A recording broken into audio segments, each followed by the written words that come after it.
نماز قائم کرنا یہ ہے کہ نماز کے پورے نظام کو قائم کیا جائے، مسجدیں تعمیر کی جائیں، بر وقت اذانیں دی جائیں، مرد مسجد میں آ کر نماز ادا کریں، صفیں باندھ کر ایک امام کے پیچھے نماز ادا کریں، عورتیں گھروں میں ادا کریں لیکن مردوں کے لیے لازم ہے کہ وہ مسجد میں آئیں۔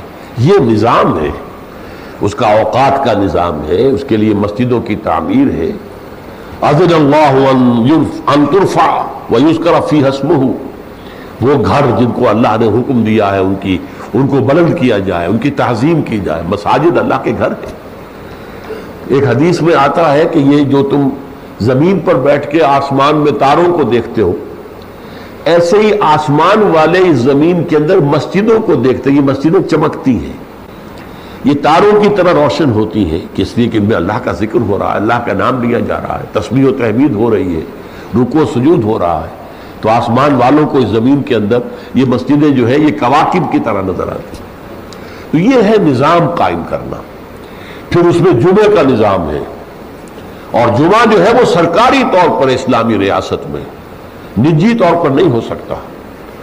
عام مسجد آپ جہاں چاہیں تعمیر کر لیں، 5 وقتہ نماز وہاں ہو سکتی، جمعہ نہیں ہو سکتا۔ یہ جو ہمارے ہاں ہے یہ تو سارا بگڑا ہوا نظام ہے۔ ایک ایک گلی میں 2 مسجدیں، اور دونوں جامع مسجدیں۔ وہ جامع اور اس کا عام مسجد کا فرق ہی ختم ہو گیا۔ وہاں تو یہ تھا کہ وہ جامع مسجد جو ہے وہ ایک حکومتی حلقے کے اندر ایک ہی ہوگی۔ آج کل ہم کہہ سکتے ہیں ایک یونین کاؤنسل میں ایک ہوگی، جامع مسجد ایک ہوگی، سب کو وہیں آ کر نماز پڑھنی پڑے گی۔ عام مسجدوں میں جمعہ نہیں ہو سکتا، اور مسجدوں میں خطیب از خود کوئی شخص جا کر نہیں کھڑا ہو سکتا، بلکہ یہ ہے کہ وہ حکومت کا معین کردہ خطیب ہوگا، وہ خطبہ دے گا، کسی اور کو واز کہنے کی اجازت بھی نہیں۔